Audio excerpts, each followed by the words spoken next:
روزہ ایک قدیم عبادت ہے۔ حضرت آدم علیہ السلام سے لے کر تمام شریعتوں میں روزے فرض ہوتے چلے آئے ہیں۔ اگرچہ گزشتہ امتوں کے روزوں کے دن اور احکام ہم سے مختلف ہو سکتے ہیں، مگر روزے کا مقصد وہی ایک ہی تھا، یعنی تقوی اور پرہیزگاری کا حصول، خواہشات پر قابو پانے کی مشق، ضبط نفس اور حرام سے بچنے کی قوت، اور یہی وہ بنیادی چیزیں ہیں جن سے ہم حرام کاموں سے بچ سکتے ہیں اور گناہوں سے محفوظ رہ سکتے ہیں۔ فرمان باری تعالیٰ ہے کہ اور وہ جو اپنے رب کے حضور کھڑا ہونے سے ڈرا اور نفس کو خواہش سے روکا تو بے شک اس کا ٹھکانہ جنت ہی ہے۔ یہ ایک حقیقت ہے کہ روزہ ایک مشکل اور صبر آزما عبادت ہے، لیکن اس خوبصورت عبادت میں اللہ کی حکمت پوشیدہ ہے۔ روزے کے جسمانی اور روحانی بے شمار فوائد ہیں جو بیان سے باہر ہیں۔ روزہ خالص بندے اور اللہ کے درمیان ایک معاہدہ ہے، ایک کمٹمنٹ ہے، ان کی آپس کی محبت ہے۔ اس کے اجر کا وعدہ اللہ نے خود کیا ہے۔ عبادت ایک ایسی چیز ہے جس سے انسان کو روحانی سرور اور اطمینان حاصل ہوتا ہے، قلب میں راحت اور سکون پیدا ہوتا ہے۔ لیکن بڑی ہی حیرانی کی بات ہے اور انتہائی افسوس کا مقام بھی ہے کہ ہمارے ہاں رمضان کا مہینہ شروع ہوتے ہی بہت سے لوگوں کے مزاج بدل جاتے ہیں۔ اسکولوں میں استاد ہوں، دفتروں میں ملازمین یا بازاروں میں بیٹھے ہوئے عام لوگ، جہاں بھی آپ دیکھیں گے لوگوں کے مزاج میں چڑچڑاہٹ نظر آنے لگتی ہے۔ بعض لوگ تو بستر سے ہی لگ جاتے ہیں اور کسی کام کو ہاتھ نہیں لگاتے۔ معمولی باتیں انہیں گراں گزرتی ہیں اور پھر ساتھ میں یہ بھی کہتے ہوئے نظر آتے ہیں، بھائی ہمیں نہ چھیڑیں، ہم نے روزہ رکھا ہوا ہے، کہیں کوئی جھگڑا نہ ہو جائے۔ بلکہ اکثر لوگ تو باقاعدہ جھگڑ رہے ہوتے ہیں اور ذرا سی بات پر بھڑک جاتی ہیں۔ جھوٹ، دھوکہ، ملاوٹ، رشوت، گالی گلوچ، سب کچھ ویسے کا ویسا ہی چل رہا ہوتا ہے۔ حالانکہ روزہ تو ہمیں صبر و استقامت کا درس دیتا ہے۔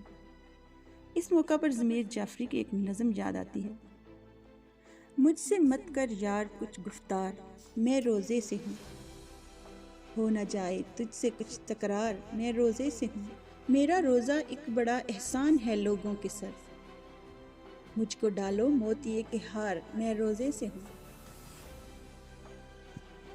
اور آگے کہتے ہیں کہ اے میری بیوی میرے رستے سے کچھ کترا کے چل، اے میرے بچوں ذرا ہوشیار، میں روزے سے ہوں۔ دراصل روزے کا مقصد تقوی کا حصول ہے۔ تقوی کیا ہے؟ تقوی کا مطلب ہے خدا خوفی، یعنی کبھی خدا کے ڈر سے اور کبھی اس کی محبت میں اور اس کے تعلق کی وجہ سے ہر اس چیز سے پرہیز کرنا جس سے اس نے منع فرمایا ہے، اور ہر وہ کام جس کے کرنے کا حکم اللہ نے دیا ہے وہ کرنا، اور گناہوں سے اور بری باتوں سے بچنا، یہی تقوی ہے۔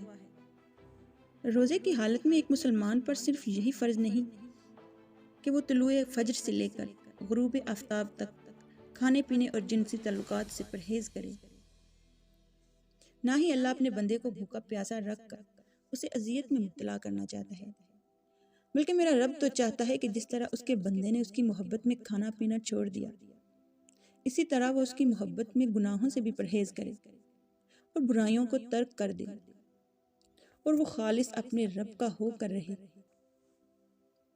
بس اسی مقصد کے حصول کے لیے اللہ نے روزے کو گناہوں سے بچنے کے لیے ایک ڈھال بنایا ہے۔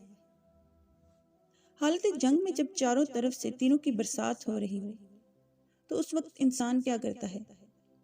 اس وقت انسان ڈھال کا سہارا لیتا ہے۔ بس روزے کو اللہ تعالیٰ نے گناہوں سے بچنے کی ڈھال بنایا ہے۔